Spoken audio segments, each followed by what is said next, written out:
Baik, saudara-saudara yang membawa kitab, kita lanjutkan dari hari Minggu. Natsnya masih sama karena hari Minggu natsnya juga menyinggung soal doa ya. Kita akan buka di dalam Yohanes pasal 15 ayat 16.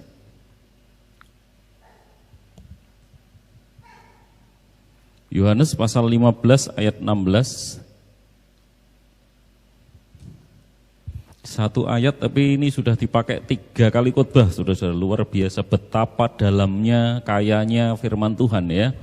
Yohanes 15 ayat 16 kita baca bersama-sama, 1, 2, 3. Bukan kamu yang memilih aku, tetapi akulah yang memilih kamu, dan aku telah menetapkan kamu supaya kamu pergi dan menghasilkan buah, dan buahmu itu tetap, supaya apa yang kamu minta kepada Bapa dalam namaku diberikannya kepadamu. Wah, ini ya, yang sore hari ini kita bahas adalah supaya apa yang kamu minta kepada Bapa dalam namaku diberikannya kepadamu. Luar biasa. Kita akan belajar tentang kuasa doa murid sejati. Murid sejati berarti kita sudah tahu hari Minggu sudah kita bahas, murid sejati adalah murid yang berkomitmen, murid yang disiplin, murid yang setia. Kita akan mulai, saudara-saudara. Ketika saya melihat pohon, ketemu pertama pohon minyak, pohon kayu putih, itu saya heran. Oh, ternyata benar. Daunnya saya hancurkan, saya cium, baunya benar-benar kayu putih. Oh, ini ya. Jadi minyak kayu putih itu memang berasal dari pohon kayu putih. Kalau minyak ikan berasal dari ikan. Yang bingung itu saya minyak angin. Minyak angin itu asalnya dari ya, tidak tahu dari mana. Nah, saudaraku yang dikasih Tuhan, demikian pula obat ya. Kalau kita sakit batuk, kita kasih obat batuk. Kalau kita sakit flu, kita beli obat flu. Ya. Tapi ketika seorang anak disuruh membeli obat nyamuk, ini untuk sakit apa? Nyamuknya sakit apa gitu ya. Nah, pertanyaannya. Nah, saudara-saudara, tetapi berulang kali yang akan saya pakai obat nyamuk ini, saudara. Obat nyamuk itu, saudara-saudara, beberapa kali sudah membakar rumah. Padahal kalau saudara tahu obat nyamuk bakar ya, itu yang lingkaran itu kecil sekali, nyalanya pun kecil. Ya. Tetapi mengapa bisa membakar sebuah rumah yang besar? Ya, ketendang, kasurnya terbakar, kasur terbakar, kamar terbakar. Itu mereka tidur di lantai 2, tetangga saya dulu ya. Terus itu rumahnya kebakar semuanya. Gara-gara nyala yang kecil sekali, saudara-saudara. Nah, doa sesungguhnya adalah seperti kalau saya dan saudara menyalakan api kecil. Doa itu seringkali kita remehkan karena apa, itu aktivitas kecil. Cuma berdoa. Ya. Anak-anak pun berdoa, kita tahu ya, Bapa kami yang di surga, terima kasih bangun tidur ya. Kau telah membangunkan kami, lindungi kami, pimpin kami hari ini, terima kasih Tuhan, amin. Ya, itu kecil. Terima kasih Tuhan atas makanan ini, Tuhan sucikan, berkati, supaya menjadi berkat bagi tubuh kami, amin. Kita sudah di dalam pikiran kita, doa itu kecil, makanya aktivitas yang sering kita lewati itu adalah aktivitas berdoa. Atau kita lakukan tetapi dengan kurang serius. Karena apa? Dianggap itu aktivitas kecil. Ya, tetapi saudara-saudaraku yang dikasihi Tuhan, kalau nanti saudara melihat William Booth itu dia yang mendirikan rumah sakit mata ya.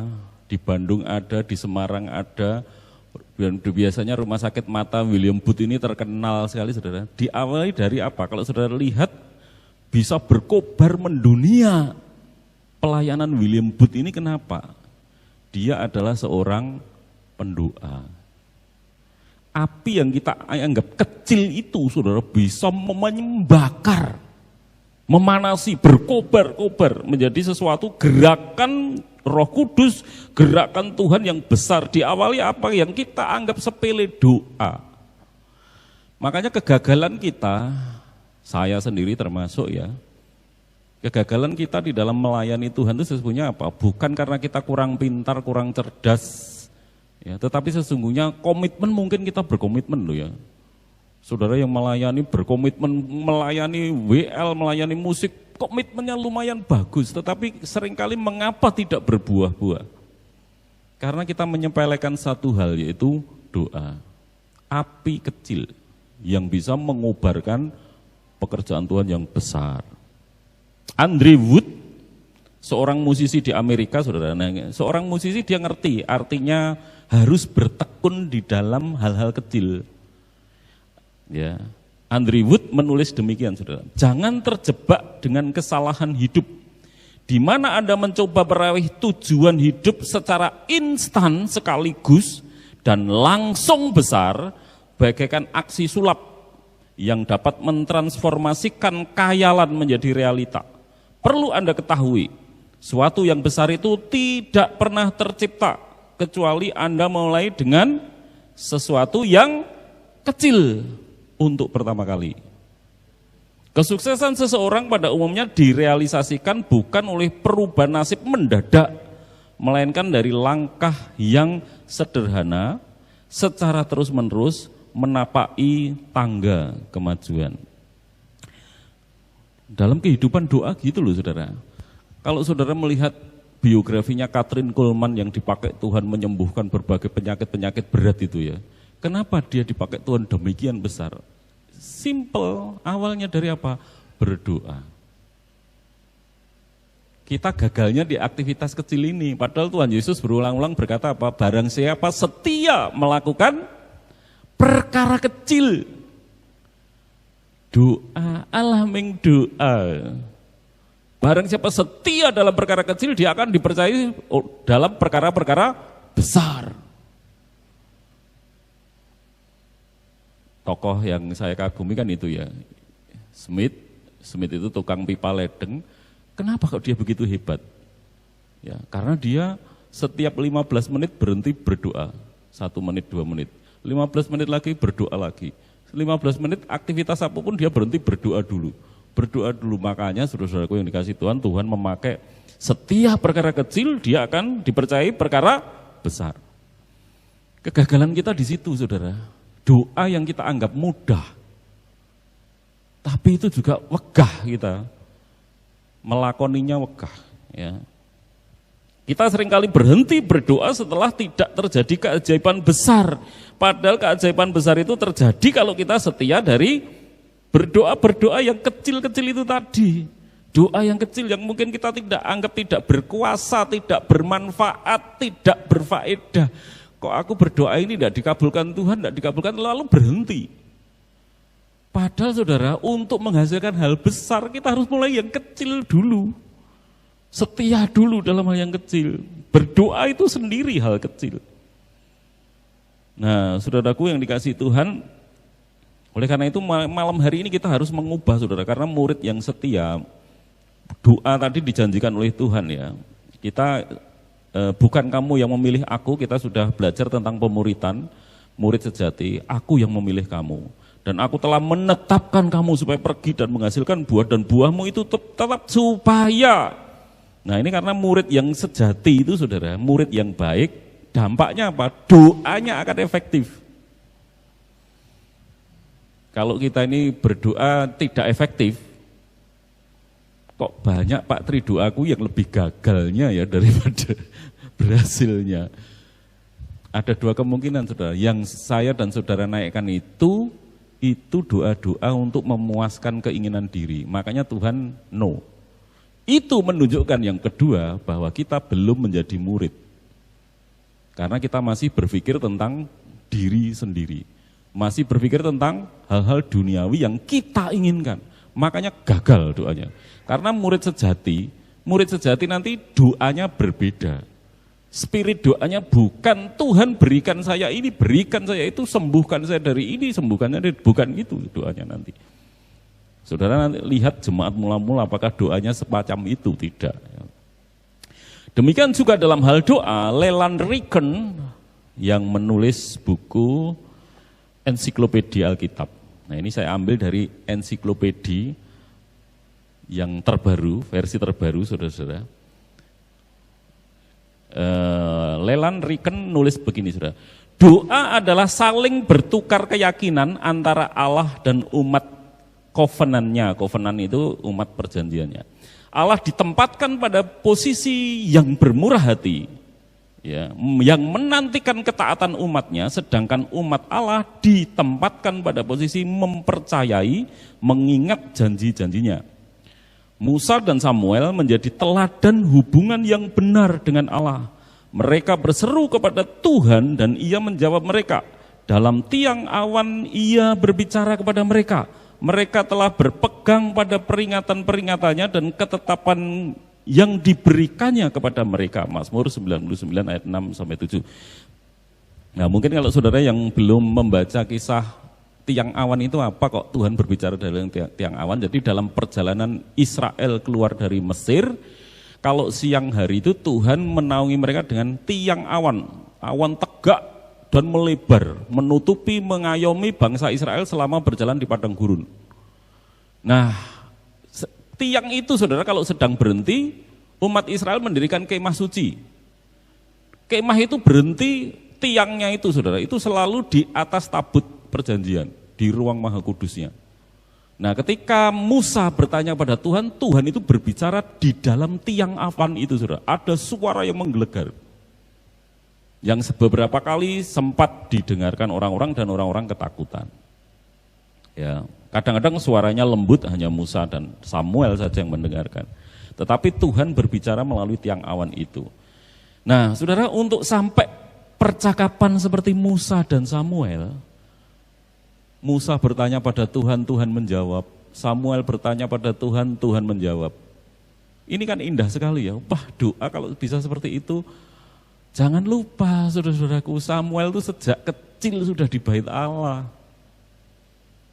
Kan setia dulu dalam perkara kecil. Jangan melihat Samuel, dipakai Tuhan dalam hal besar. Musa dipakai, tapi Musa saudara, waduh sejak bayi sudah dikejar-kejar.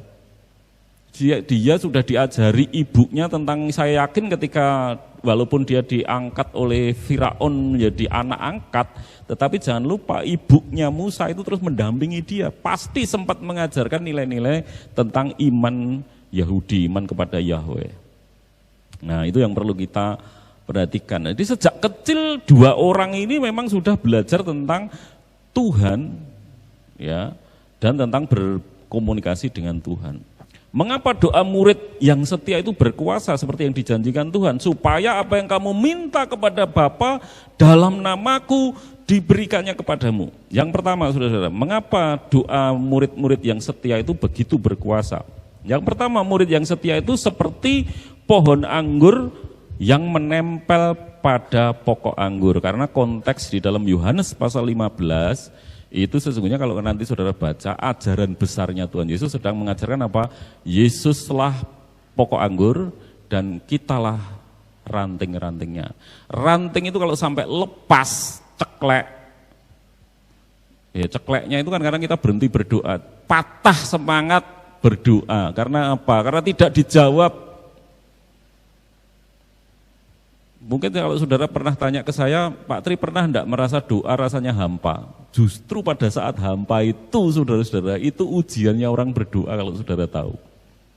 Itu yang disebut penulis-penulis mistik Kristen, ya, penulis-penulis Katolik, ya, saya baca buku Katolik disebut Paulus pernah berada di padang gurun, itu yang disebut padang gurun Kristen. Tidak ada rasanya Allah tidak hadir, yang muncul malah iblis. Yesus itu puasa 40 hari bukan yang muncul hadirat Allah Bapa, ya, yang muncul iblis.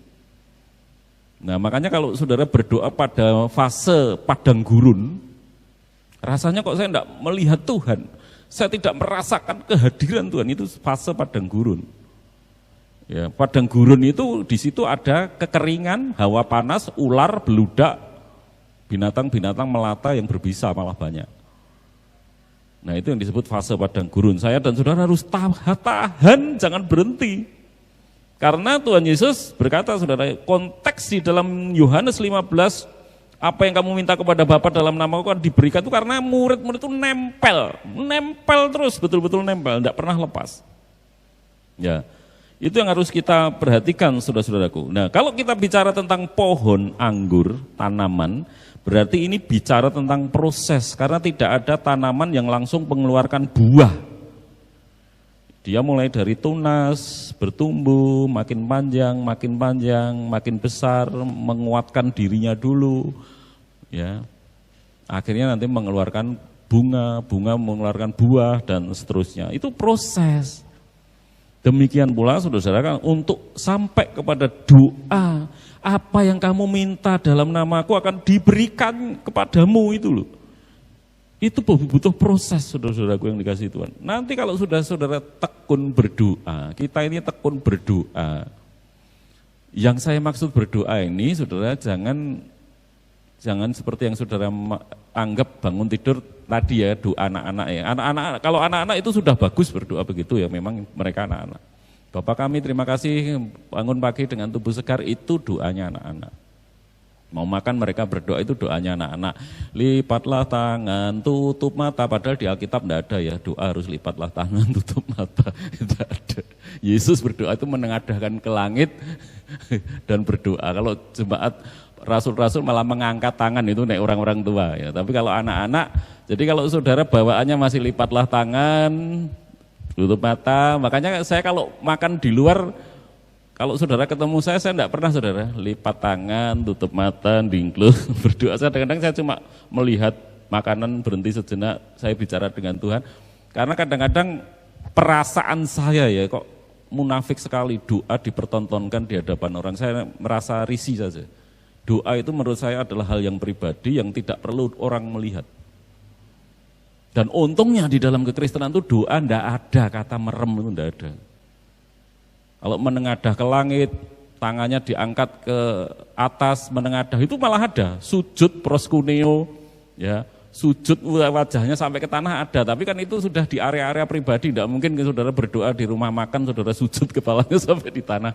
Ini nanti kayak orang Farisi yang pengen memamerkan kehidupan doanya. Nah, jadi sekali lagi proses, saudara-saudara, sebuah proses. Doa yang di sini yang saya maksud adalah benar-benar saya dan saudara memiliki waktu khusus atau waktu kudus, waktu suci yang dimana saudara bersama Tuhan saja. Tidak ada orang yang tahu dan saudara bersama Tuhan. Saudara jaga waktu itu, di situ saudara menyembah Tuhan, bersekutu dengan Tuhan, membaca Alkitab, berdiam diri di hadapan Tuhan. Berdiam dirilah dan ketahuilah akulah Allah. Allah seringkali menyatakan sesuatu kepada kita saat kita berdiam diri setelah kita menyembah. Samuel Rutherford, seorang teolog Skotlandia, dia menulis demikian, saudara-saudara. Persekutuan dengan Kristus adalah persekutuan yang bertumbuh. Kalau tidak bertumbuh, makin hari saudara-saudara tidak semakin mengenal Dia. Ya. Semakin hari Roh Kudus tidak semakin menguasai diri saudara. Sehingga saya dan saudara itu menghasilkan buah-buah roh. Nah itu berarti ada sesuatu yang keliru di dalam persekutuan ini. Kita akan memanfaatkan Kristus atau kita arahnya berdoa itu mujizat, itu salah juga. Dalam pengalaman memang tidak boleh mengukur teologi Kristen, tidak dibangun di atas pengalaman ya. Tapi saya sampaikan dari pengalaman saya pribadi, maksudnya saudara tidak harus mengalami itu, gitu. Tapi dari pengalaman saya sendiri mengalami, saudara, ketika saya berdoa, pertama-tama saya mengharapkan, wah nanti Tuhan memakai saya melakukan mujizat ini, mujizat itu tidak terjadi. Tuhan itu malah diem, saudara. Selama kamu berkomunikasi dengan aku, dengan berharap kamu akan menjadi orang hebat, orang sakti, itu masih arahnya untuk apa? Membesarkan diri sendiri. No, tidak. Tidak ada yang dipercaya pada kita. Ya. Kalau kita mulai murni menyembah Tuhan, akhirnya saya harus memurnikan Tuhan. Akhirnya ketika saya mulai suatu pagi, saya membaca buku terbitan LLB, Pujian Pintu Menuju Hadirat Tuhan. Di sana dikatakan, saudara, mengapa kita menyembah Tuhan? Karena Allah itu layak disembah. Itu saja motifnya. Dari situ saya mulai memurnikan, saudara. Tuhan tolonglah murnikan hati saya supaya ketika saya menyembah Engkau, karena aku memang tidak berharap apa-apa. Aku hanya ingin menyembah Engkau karena Engkau telah menciptakan aku, telah menyelamatkan aku, mengampuni dosa-dosaku, dan sekarang saya ingin menyembah Engkau karena Engkau begitu baik. Itu saja motivasinya. Dan ketika saya mulai menjalankan seperti itu, saya tidak menginginkan apa-apa, malah Tuhan itu baru melakukan banyak hal, saudara, dalam kehidupan doa saya. Yang pernah saya ceritakan itu ya pada saudara. Nah, jadi persekutuan dengan Kristus adalah persekutuan yang bertumbuh. Kalau tidak bertumbuh, itu berarti kita ada sesuatu yang salah di dalam kehidupan doa kita. Ketika saya masih mahasiswa STBI, ini tadi kesaksiannya karena Indriana bersaksi ketika masuk teologi ya, saya jadi ingat ketika masih teologi dulu. Saya naik bus, weekend saya ke Wonogiri ya, ke Slogoimo sampai Semarang itu jauh. Biasanya saya pelayanan minggu itu capek sekali, minggu sore kembali ke Semarang itu dalam kondisi lelah sekali karena pelayanan ke Setren itu sekitar 15 kilo jalan kaki, nanjak tinggi banget. Capek sekali, pulang jalan kaki lagi. Ya. Makanya ketika di bis itu saya lelah sekali, lelah gitu. Dan pada kondisi lelah naik bus gitu, tiba-tiba bisnya penuh. Yang paling membuat saya menderita itu kalau saya duduk, di samping saya berdiri nenek-nenek yang berdiri. Wah, iki nek tak serahke, monggo Bu silahkan duduk, aku kemeng. Ya. Tapi nek saya tetap duduk, mbahnya berdiri kok enggak punya hati nurani. Jalan tengahnya apa? Pura-pura tidur. Tapi juga iso tidur, pura-pura tidur. Akhirnya biasanya hati nuraninya kalah, tidak kuat, akhirnya sudah, oh monggo Bu sudah duduk, kembali harus berpegangan besi. Nah, yang mau saya garis bawah itu saudara, sebetulnya di tempat-tempat banyak tempat itu disediakan tempat pegangan. Tangga turun ini ada pegangan. Ya, saudara turun bisa pegangan. Di bis ada pegangan. Bahkan mobil pribadi kalau saudara naik Avanza, kalau sopir pegangannya setir ya. Tapi yang duduk di sebelah ada pegangan juga itu di sini. Disediakan pegangan. Di berbagai tempat ada pegangan. Karena apa? Tanpa berpegang, saudara rawan ketatap, rawan terguncang. Ya, saudara tidak bisa nahan diri saudara, dan saudara akan jatuh, terbentur atau apapun. Mulai karena itu disediakan pegangan-pegangan di berbagai tempat. Sayangnya saudara-saudara, kita tetap kebentur, kita tetap jatuh, karena apa? Karena kita lelah berpegang, tidak tahan berpegang lama. Berpegang itu sebenarnya gambaran orang berdoa, saudara. Orang berdoa itu tidak kuat lama. Padahal peganglah tanganku Roh Kudus. Roh Kudus memegang tangan kita, tapi kan tangan kita ini kemeng. Diturunkan. Akhirnya kita lepas, capek. Apalagi kita yang megang, kalau lagu itu Roh Kudus yang megang ya, itu pun kita mungkin capek dipegang terus. Apalagi kita yang memegang. Berdoa itu seperti itu, saudara-saudara. Kita berpegangan pada Tuhan. Ya, berpegangan itu hal sepele, aktivitas kecil, tapi kita tidak kuat lama-lama. Megang apapun tidak kuat lama-lama pasti.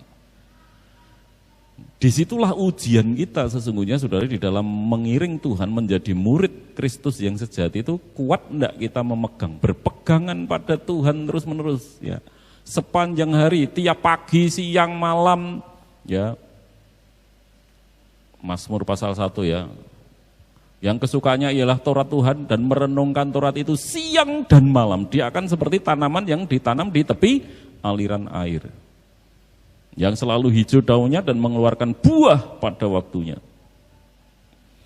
Nah, sayangnya kita tidak kuat ya, sehingga kita berkali-kali jatuh, ketatap, terguncang karena kita tidak berpegangan pada Tuhan. Hanya beberapa hari setelah kita mendengar khotbah doa gini, mungkin kita berdoa, tapi setelah beberapa hari kemudian luntur lagi. Sproul menulis demikian, saudara.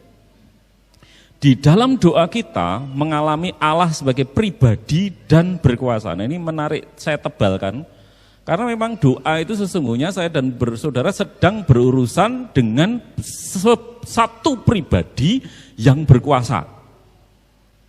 Nah kalau kita ngomong satu pribadi yang berkuasa, artinya di dalam doa itu saudara akan berpotensi melihat, menyaksikan dengan mata kepala saudara sendiri kuasa Tuhan. Ya. Firman Tuhan, dia dapat mendengarkan kita dan bertindak sebagai respon kepada kita. Firman Tuhan mengajarkan kedaulatan, ketetapan Allah dan kegunaan doa. Keduanya bukan merupakan dua hal yang tidak konsisten satu dengan yang lain. Sebab Allah menetapkan alat-alat demikian, maksudnya doa itu sebagai alat cara Tuhan ya. Demikian juga tujuan akhir bagi rencana-rencananya. Doa merupakan alat Allah yang digunakan untuk menjadikan kedaulatannya terjadi. Jadi sesungguhnya di dalam pikiran Sproul, saudara-saudara, ketika saya dan saudara menjadi murid yang berdoa, itu saya dan saudara sedang memposisikan menjadi alat Tuhan untuk menyatakan kedaulatannya. Makanya biasanya doa itu berhubungan dengan perkara-perkara besar, mengusir setan, menyembuhkan orang dalam nama Yesus itu bisa terjadi, tetapi itu bukan tujuan. Pada saat saudara murni menjadi alat Tuhan, ya bisa, itu tergantung nanti karunia roh yang diberikan Tuhan apa, karena karunia-karunia itu yang nanti akan berhubungan dengan pelayanan-pelayanan yang dikerjakan melalui Roh Kudus, dan itu berhubungan dengan kedaulatan atau kuasa Tuhan tadi. Oleh karena itu saudara, terus menjaga doa adalah saat terpenting. Karena kita disebut tadi saudara-saudara di dalam tulisan Riken dan kawan-kawan, ya Allah sedang melihat kita apakah kita bisa dipercayai Dia. Doa itu saling mempercayai, makanya tadi Riken tadi ya, saling bertukar keyakinan. Tadi saya di tulisan Riken awal. Jadi saudara dan saya ketika berdoa itu mempercayai Allah, oleh karena itu kita berdoa. Dan Allah juga sedang melihat kita apakah kita bisa dipercayai menjadi alat untuk menyatakan kedaulatannya. Jadi sebetulnya akhirnya saling percaya, tapi percayanya kalau Allah percaya kita, jangan diposisikan kita percaya pada Dia ya, beda. Percayanya adalah Allah mau mempercayakan ya rancangan-rancangan yang sudah dirancangkan untuk orang-orang di sekitar saudara melalui saudara yang berdoa. Makanya 70 murid yang diutus itu mereka mengusir setan, menyembuhkan orang sakit, bisa. Karena itu murid-murid yang baik dipercayai, memang dipercayai, betul-betul Allah mempercayai. Nah oleh karena itu penting sekali saya kalau pengen menjadi murid Yesus yang sejati, dalam hal pribadi adalah terus berpegang pada Tuhan, berpegang firman Tuhan, menjaga waktu kudus kita hanya bersama Tuhan. Berdoa pagi, entah siang, entah sore, ada waktu-waktu khusus di mana saudara masuk tutup, tidak ada orang yang melihat, tidak perlu dipamerkan, saudara berdoa kepada Tuhan. Di situ nanti terjadi saling percaya, saudara mempercayai Tuhan dan Tuhan mempercayakan hal-hal yang dirancangkan untuk orang-orang di sekeliling saudara melalui diri saudara. Yang kedua, murid Yesus yang setia itu tidak egois. Oleh karena itu, mengapa doa begitu berkuasa? Ayat 16 tadi ya, bukan kamu yang memilih aku, tetapi akulah yang memilih kamu, dan aku telah menetapkan kamu supaya kamu pergi. Dari pergi aja ini saudara, orang pergi itu menunjukkan orang yang tidak egois.